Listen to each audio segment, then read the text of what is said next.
သားဦးအိမ်ရေအိတ်တဲ့ခြင်းယောဂစုတက်တာစေဖို့ဘာတွေဆိုင်ရမလဲဆိုတော့အမြင်တက်ကြွယ်ဝတာတွေစားပါအမြင်တက်ကြွယ်ဝတဲ့အစားအစာတွေကအစားခံနိုင်ပြီးရုတ်တရက်သွေးတွင်းတကြားတဲ့မြင့်တက်တာမျိုးမဖြစ်အောင်ကာကွယ်ပေးပါတယ်ဒါကြောင့်သားဦးအိမ်ရေအိတ်တဲ့ခြင်းယောဂစုတက်တာစေဖို့ဆိုရင်အမြင်တက်ကြွယ်ဝတဲ့အစားအစာတွေဖြစ်ကြတဲ့ဘန်ကော်ဘီစိန်ဘန်ကော်ဘီကိုက်လန်ဟင်းနုနွယ်ငရုတ်ပွစတာတွေကိုစားပေးလို့ရပါတယ်။ကိုယ်လေးစိမ်အလွန်ကျွံမတက်အောင်လည်းထိန်းပေးနိုင်ပါတယ်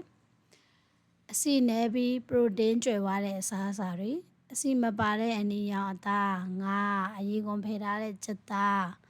ကြက်ဥအကာစတာတွေကပရိုတင်းကျွယ်ဝပြီးအစာခံစေနိုင်မှာပါ။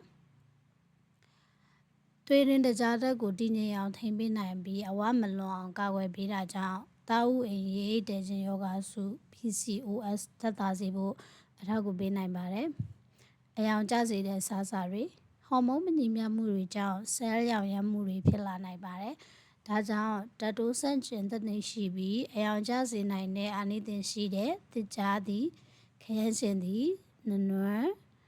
အစီကျွယ်ဝတဲ့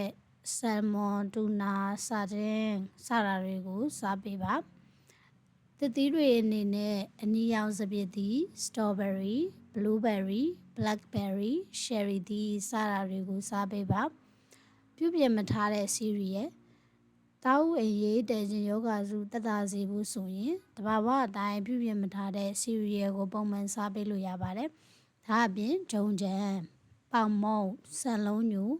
စတာတွေကိုစားပေးလို့ရပါတယ်အစီအနေနဲ့ကျန်းမာတဲ့အစီတွေဖြစ်ကြတဲ့ထောပတ်သီးတန်လွင်စီအုံးစီစတာတွေကိုစားသုံးပေးလို့ရပါတယ်အကျိုးပြုဘက်တီးရီးယားတွေပါတဲ့အစားအစာတွေဒိန်ကျင်နဲ့အရှားသောအရှင်ဖောက်ထားတဲ့စားစာတွေမှာအကျိုးပြုဘက်တီးရီးယားတွေပါဝင်နေပါတယ်ဒီစားစာတွေကဇီဝကမ္မဖြစ်စဉ်တွေကိုတိုးတက်ကောင်းမွန်စေပြီးအစာရှည်စနစ်ကျန်းမာစေသလိုကိုယ်လေးချိန်ထိန်းညှိပေးပါတယ်သားဦးအိမ်ရေးတဲခြင်းယောဂစုတက်တာစေဖို့အခုပြောပြတဲ့စားစာတွေကိုစားတာအပြင်တကြားနဲ့အရှိုကဲတာတွေကိုလျှော့စားတာစားနဲ့အငံကဲတာတွေကိုလျှော့စားတာကဖင်းလျှော့တာဆေးလိပ်ဖြတ်တာအရက်ဖြတ်တာတွေလှုပ်ဆောင်ဖို့လိုပါမယ်ရုပ်ပိုင်းဆိုင်ရာစိတ်ပိုင်းဆိုင်ရာကျန်းမာစေဖို့အတွက်တစ်နေ့ကိုလက်လေ့ကျင့်ခန်းမိနစ်30လောက်လုပ်တာယောဂလေ့ကျင့်တာအပြေးလေ့ကျင့်တာလိုမျိုးတွေလှုပ်ဆောင်ပေးဖို့လိုပါမယ်အားလုံးပဲကျန်းမာပျော်ရွှင်ကြပါစေရှင်